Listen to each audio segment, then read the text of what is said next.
Jumpa lagi bersama saya, Fikri Wardana, dalam program Redaksi 33 yang akan menyajikan berbagai informasi yang sayang untuk dilewatkan. Berikut cuplikan beberapa berita yang terangkum dalam Redaksi 33 kali ini. Seorang pemadam kebakaran ditahan petugas BNN karena diketahui mengedarkan narkotika jenis sabu. Memasuki hari kelima, pencarian pemancing yang hilang di Selat Makassar terus berlanjut.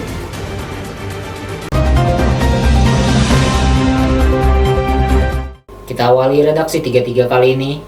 Kakak korban pemancing yang tenggelam di Selat Makassar hadir di posko BPBD Pelabuhan Semayang, Balikpapan untuk memantau langsung perkembangan pencarian adiknya. Polairut Polda Kaltim menyisir kawasan Teluk Balikpapan untuk melakukan pencarian. Simak informasinya. Di hari kelima pencarian korban pemancing yang tenggelam di Selat Makassar pada minggu lalu hingga saat ini belum ditemukan. Kakak korban Yoga pada Kamis 4 Juni 2020 pagi berada di posko SAR Pelabuhan Semayang, Balikpapan untuk mengetahui perkembangan pencarian adiknya yang tenggelam saat memancing. Yoga berharap adiknya dapat ditemukan dalam keadaan apapun. Polairut Polda Kaltim dengan menggunakan alut ribut pada pukul 9 pagi menyisir kawasan Teluk Balikpapan dan memberikan arahan ke nelayan agar melaporkan segera jika melihat korban di laut. Kakak korban Yoga menceritakan adiknya Bima sebelum berangkat memancing tidak ada tanda-tanda yang mencurigakan. Dan memang sang adik sering memancing ke laut bersama komunitasnya. Tidak ada tanda-tanda sih sebelum menghilang ini. Cuma biasa hari-hari ngobrol, kayak satu rumah ngobrol, bicara. Tidak ada yang disembunyikan sih, seperti hari-hari biasa aja. Hobinya memang suka mancing ya? Oh ya, dia hobi mancing memang bersama komunitasnya. Oh, ada komunitasnya ya? Ya, ada komunitasnya. Sering sudah keluar juga memang. Oh gitu. Sudah terbiasa. Mas, memang dia waktu itu sebelum berangkat itu memang ada kerja lembur malam ya? Pulang sore kerja kayaknya. Oh, pulang sore kerja ya? Kayaknya pulang kerja sempat ikut cerita di depan rumah ngobrol. Malam ngobrol sama mama. Ya, saya nggak tahu juga kalau besok pagi dia itu ada rencana mancing. Oh. Mas, ini kan pencarian sudah hari kelima belum ditemukan. Ini gimana harapannya, Mas? Harapan saya semoga ditemukan dengan selamat. Apapun kondisinya, mohon doanya pada semua masyarakat Balikpapan. Saat ini pencarian korban terus dilakukan oleh tim Basarnas dan unsur SAR lainnya bersama relawan dengan harapan membuahkan hasil. Dari Balikpapan, tim Kaltim TV Muhammad Idris melaporkan.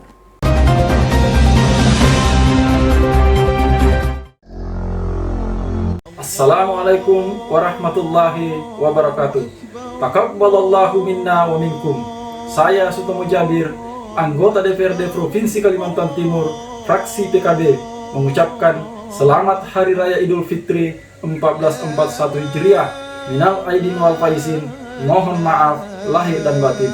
Wassalamualaikum warahmatullahi wabarakatuh. Berita selanjutnya, setidaknya ada 17 investor yang dikabarkan menunggu selesainya peraturan daerah mengenai kawasan ekonomi khusus Maloi Batuta. Saat ini penyelesaian rancangan peraturan daerah tentang kawasan Binis di Kutai Timur tersebut sudah menuju uji publik. Simak informasinya.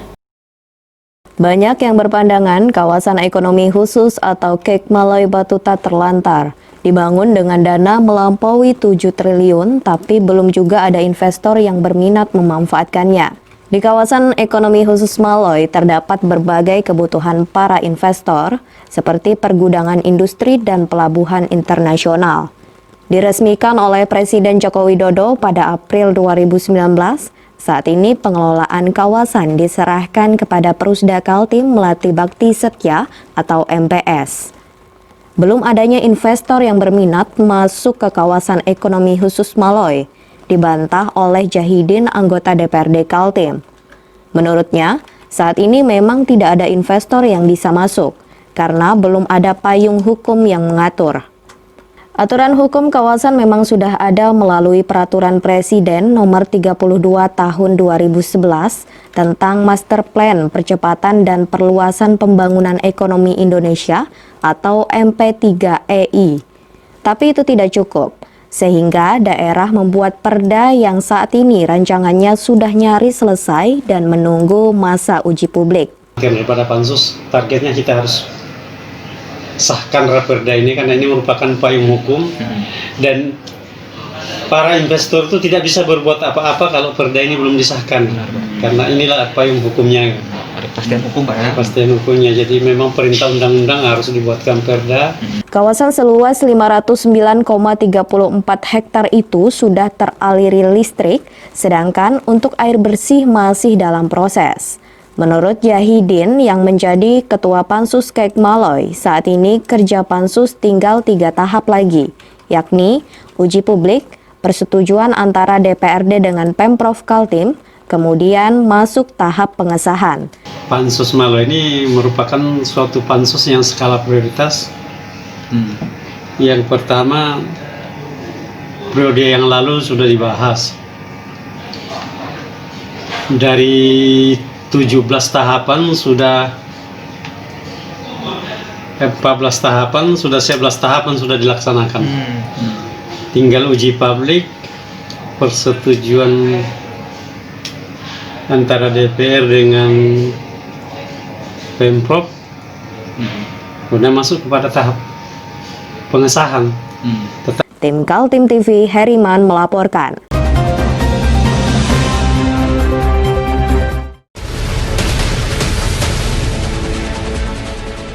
Mari kita memerangi virus corona dengan mematuhi imbauan pemerintah. Stay at home.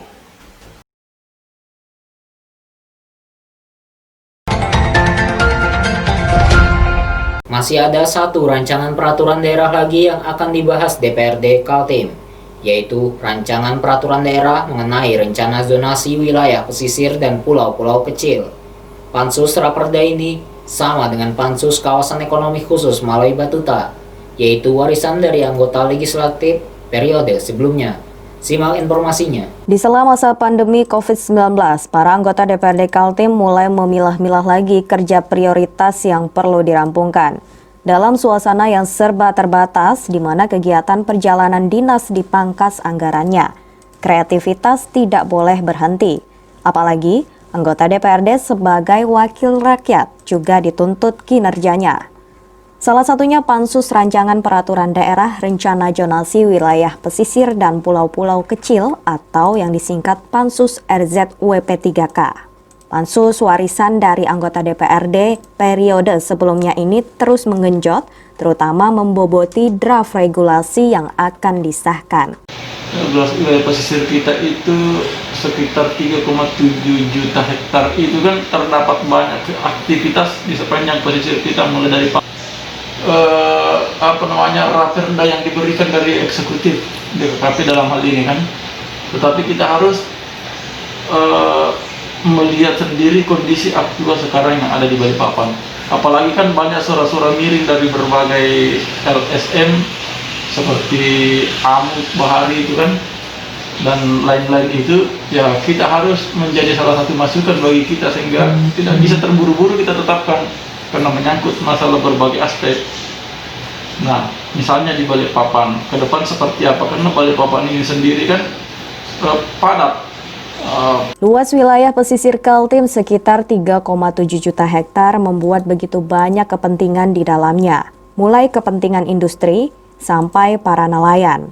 Masing-masing daerah telah meletakkan kepentingannya sendiri-sendiri, sehingga Pansus tidak boleh terburu-buru dalam membuat pasal-pasal aturan raperda.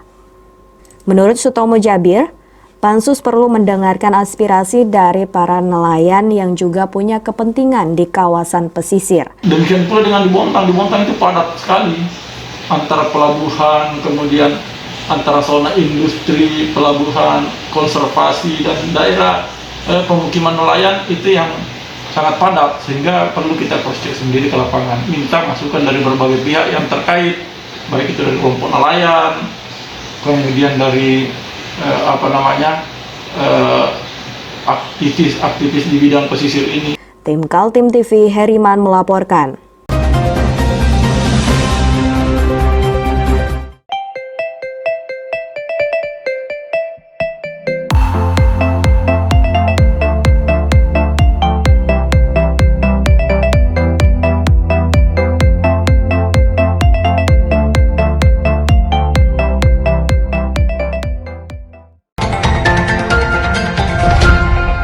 Jaringan narkoba jenis sabu dan pil ekstasi antar pulau terbongkar di Balikpapan.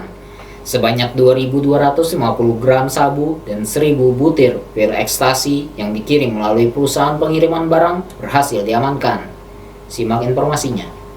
Situasi pandemi COVID-19 yang sedang melanda Indonesia tidak mengendurkan semangat jaringan pengedar narkoba dalam melakukan aksinya. Buktinya, sebanyak 2.250 gram atau 2/4 kg narkoba jenis sabu berhasil diungkap di Balikpapan. Penangkapan dilakukan pada 31 Mei 2020 di sebuah perusahaan pengiriman ekspedisi di Jalan MT Haryono, Kelurahan Damai, Balikpapan Selatan, sekitar pukul 14.30 WITA. Petugas menangkap seorang pria yang mengambil barang tersebut yang berinisial HN yang beralamat di Sepinggan. Dari tersangka HN yang ternyata hanya orang suruhan, ditangkap lagi seorang pria berinisial GN. Bertempat di salah satu ekspedisi pengiriman barang di MT Haryono, Balikpapan. Kita telah mengamankan sebuah paket yang dikirim dari Sumatera. Setelah di paket tersebut, kita lakukan penindakan yang dimana paket telah diambil oleh seseorang dan kita lakukan pemeriksaan.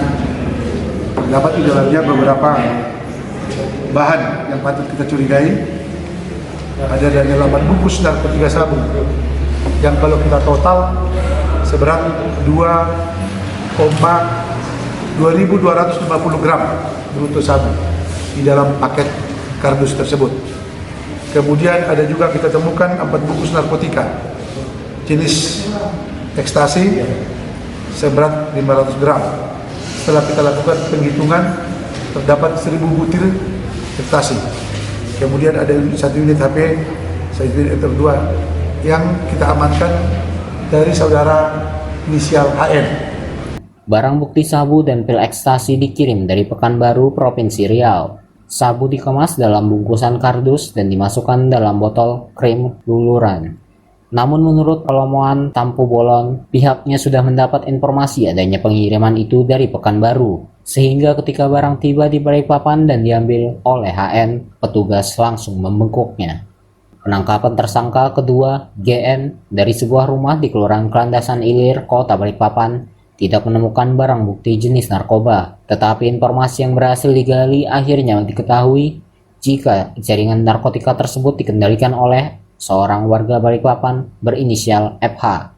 Rumah FH langsung digerebek, namun petugas hanya menemukan barang bukti berupa 1 paket kecil narkotika jenis sabu dengan berat sekitar 0,51 gram, 20 butir narkotika jenis ekstasi, serta 7 buah pipet kaca dan alat timbangan. FH sendiri tidak diketahui berada di mana, namun petugas sedang melakukan pengejaran. Ini juga masih kita lakukan pengembangan kepada seluruh jaringan ini,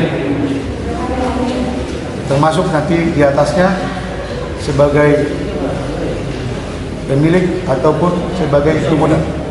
Akan kita tetap kita kejar sehingga kerjasama kita lakukan tidak hanya di Kalimantan Timur, tetapi juga ke tingkat provinsi lain, termasuk sampai ke BNN Pusat. Tim Kaltim TV, Hardin melaporkan.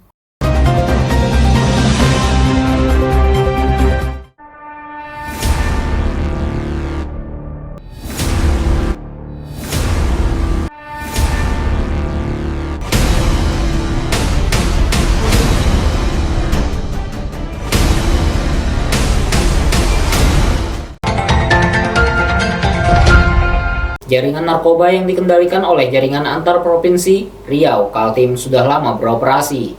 Hal tersebut diketahui setelah 2 orang yang digulung petugas di Balikpapan dengan barang bukti 2.250 gram sabu dan 1.000 butir pil ekstasi.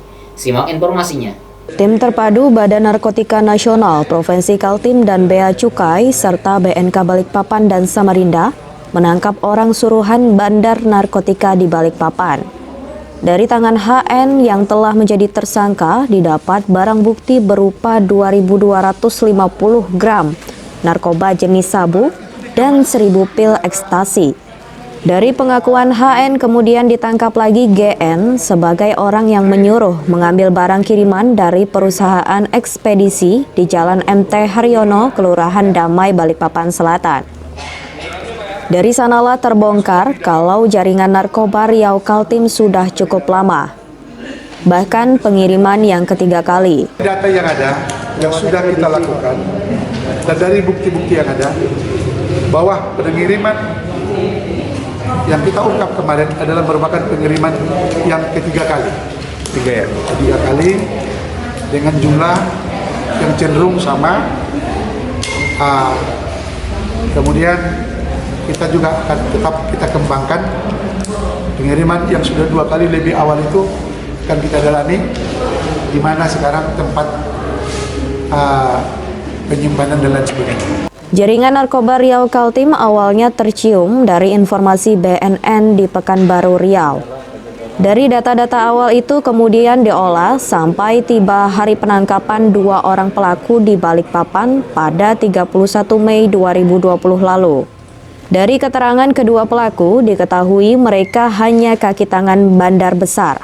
Sedangkan orang yang mengendalikan adalah FH, seorang warga Samarinda yang tinggal di Balikpapan, namun sekarang posisinya sudah tak ada di Balikpapan. BNN sedang berusaha menangkapnya. Orang Kaltim yang saat ini tidak ada di Kaltim.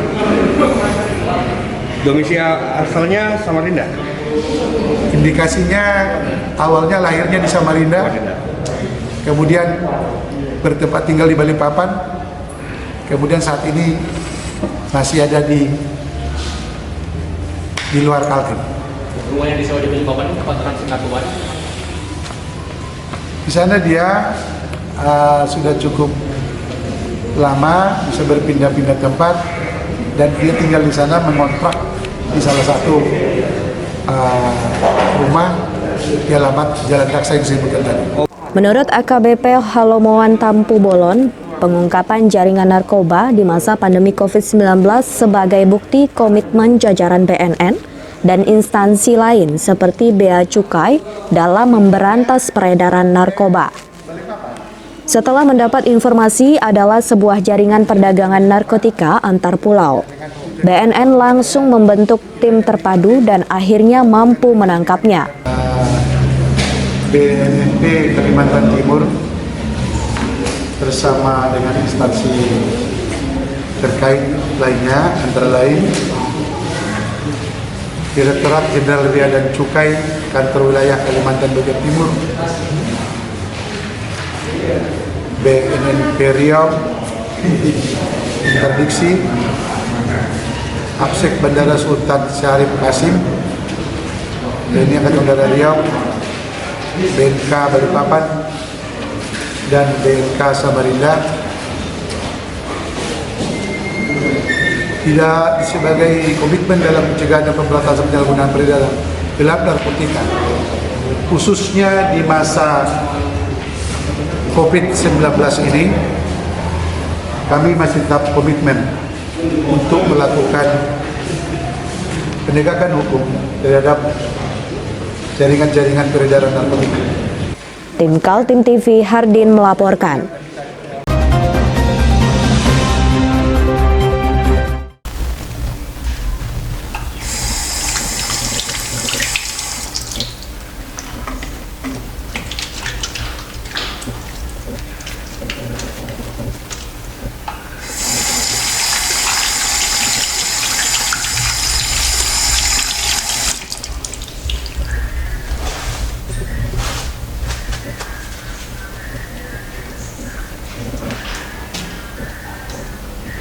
Meskipun di rumah saja, kita tetap selalu menjaga kesehatan, cuci tangan, menggunakan hand sanitizer. Ingat, mulailah dari diri sendiri. Seorang oknum tenaga honorer bagian pemadam kebakaran Badan Penanggulangan Bencana Daerah Kota Balikpapan berinisial AA ditangkap petugas Badan Narkotika Nasional.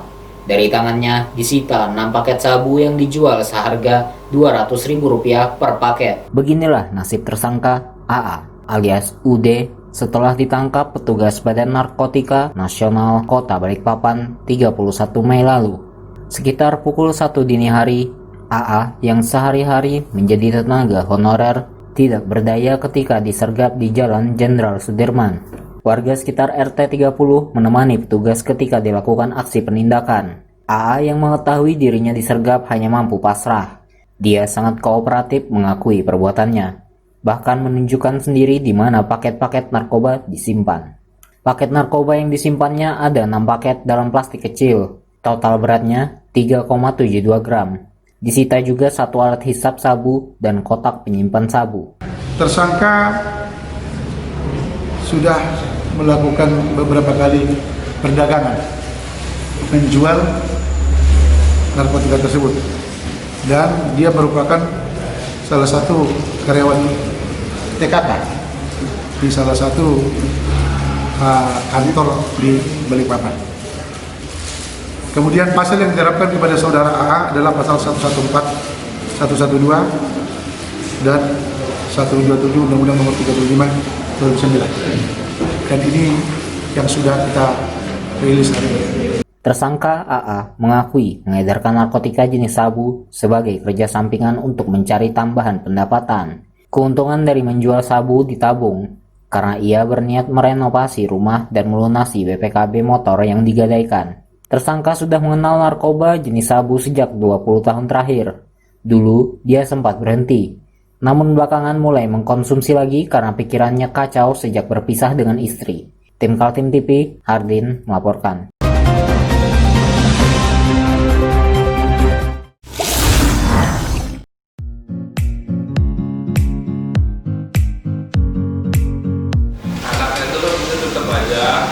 Cara mudah beriklan digital di Kaltim TV.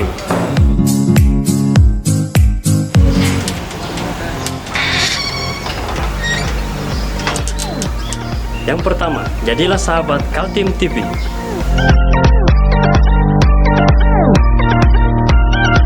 Dengan Rp1 juta, para sahabat mendapat 20 kali tayang di slot berita kamu.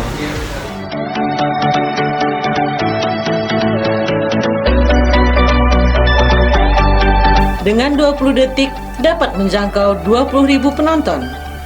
Anda beruntung karena mendapat kesempatan perdana dari kami. Ayo jadilah sahabat Kaltim TV.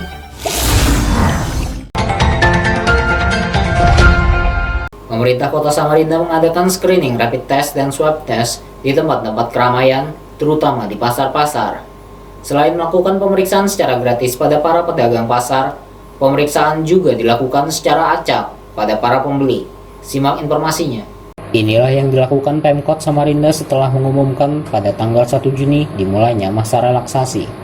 Pada masa pelonggaran atas kebijakan social distancing tersebut, Pemkot mengadakan rapid test massal dan pemeriksaan swab di kawasan potensi penularan. Kawasan yang diincar adalah pintu masuk jalan perbatasan keluar kota dan pasar-pasar. Sejak 2 Juni sudah dilakukan rapid test dan swab di Pasar Segiri dan juga Pasar Merdeka Jalan Lambung Mangkurat. Hari ini 200, ini bukan hanya rapid test, ada swab itu yang diambil di tenggorokan, diambil di hidung, ya itu dia tingkat ininya hampir 90% ya.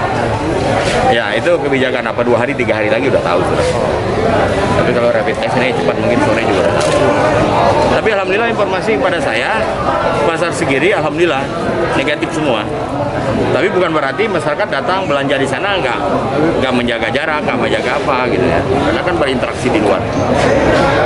Pengecekan kesehatan masyarakat secara massal untuk mengetahui lebih dini apakah ada penularan virus corona di masyarakat atau tidak. Selama 2 hari dilakukan screening dan swab, belum ada ditemukan ada warga yang hasilnya reaktif. Kemarin sama Segiri alhamdulillah semua rapid dan swabnya negatif. Berapa banyak? Sekitar kalau di Jumlah itu sekitar 200-an. 200 orang dari dua pasar, dua tempat. Dua tempat. Kemudian yang Lojanan juga kemarin di perbatasan itu semua negatif. Yang TPI Selili negatif. Lojanan berapa orang? Enggak, kalau dua-duanya itu pokoknya 200 lebih lah. Dia rata-rata yang jelas kita menyiapkan sekitar 200 tapi biasanya karena ya mungkin sebagian ada yang takut, khawatir. Tim Kaltim TV, Hardin melaporkan. Pada hari pertama dibukanya kembali sejumlah layanan umum pemerintah, masyarakat beramai-ramai datang untuk mengurus berbagai keperluan, termasuk layanan dinas penanaman modal dan pelayanan terpadu satu pintu Kota Samarinda. Simak informasinya. Kantor DPM PTSP di Jalan Basuki Rahmat Samarinda Selasa pagi 2 Juni sudah dibuka kembali. Pelayanan perizinan yang diberi nama Mall Pelayanan Publik itu langsung ramai oleh warga yang mengurus berbagai keperluan. Mulai dari yang mencari kerja dengan membuat kartu kuning, mengurus OSS atau Online Single Submission, yaitu perizinan usaha terintegrasi secara elektronik, sampai yang mau menikah di KUA atau Kantor Urusan Agama. Selama lebih 2 bulan, kantor-kantor urusan pernikahan juga tutup.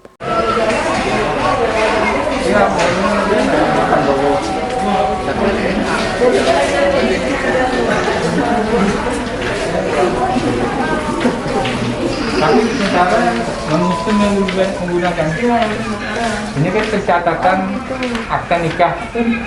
Nah, keluar dari catatan sipil langsung keluar. Langsung jadi di situ Pak ya. Kantor Dinas Tenaga Kerja di Mall Layanan Publik itu termasuk yang banyak dikunjungi para pelamar kerja. Terjadi antrian, namun terlihat yang datang maupun petugas yang melayani menggunakan masker. Fasilitas hand sanitizer juga terlihat di beberapa tempat. Ini ada pencari kerja yang lagi ngebuat AK1, salah satu persyaratannya fotokopi KTP yang domisili Samarinda, pas foto 2x3, 3 lembar, harus ada surat keterangan lulus atau ijazah. Nah, sebentar aja sih kalau untuk prosesnya ngisi formulir AK2, setelah selesai ngisi AK2 dia langsung saya buatin. Sebentar sekitar 5 menit aja kok. Oh, 5 menit selesai Bu? 5 menit. Hari ini udah berapa Mbak? Hari ini per jam sekarang udah sekitar 20 orang nih Mas. 20 orang aja kalau untuk yang kemarin-kemarin sih paling 2-3 orang aja karena COVID-19 kan. Kalau sekarang kayaknya udah mulai aktif lagi, sehari biasanya kita melayani sampai 50 orang gitu. Ini kan hari pertama, berarti ada kemungkinan naik yang dari kemarin jumlahnya? Ada jumlahnya bahkan lebih tinggi. Oh, lebih ya. Saat penerapan kebijakan social distancing, kantor layanan DPM PTSP Kota Samarinda tidak tutup. Mereka tetap bekerja dengan pola work from home atau WFH. Diakui oleh Matilda, pejabat DPM PTSP, banyak pengusaha yang melakukan pengurusan secara online, terutama terkait bimbingan untuk memenuhi persyaratan perizinan. Nah, kebetulan kan kita bekerja dari rumah. Nah, itu teman-teman melayani juga lewat online. Itu aja sih. Berarti setelah ini pelayanan akan dibuka normal gitu? Bisa normal, bisa juga. Kadang-kadang mereka tuh Mbak nggak pas jam kerja gitu, sore atau ini mereka langsung, karena ada beberapa teman yang bisa langsung melayani mereka gitu. Ada beberapa pelaku usaha yang kesulitan untuk mengisi laporan itu. Sehari bisa berapa Bu? Sehari ya enggak mesti sih Mas. Enggak mesti ya. Soalnya dia kan langsung di ini sama BKPM kan mereka itu. Jadi kalau mereka enggak melaporkan langsung ditegur sama BKPM. Tim Kaltim TV, Hardin melaporkan. Informasi tadi menutup jumpa kita dalam redaksi 33 edisi kali ini. Jangan lupa untuk terus mengikuti channel YouTube dan fanpage Facebook Kaltim TV. Saya Fikri Wardana bersama kerabat kerja yang bertugas, pamit undur diri.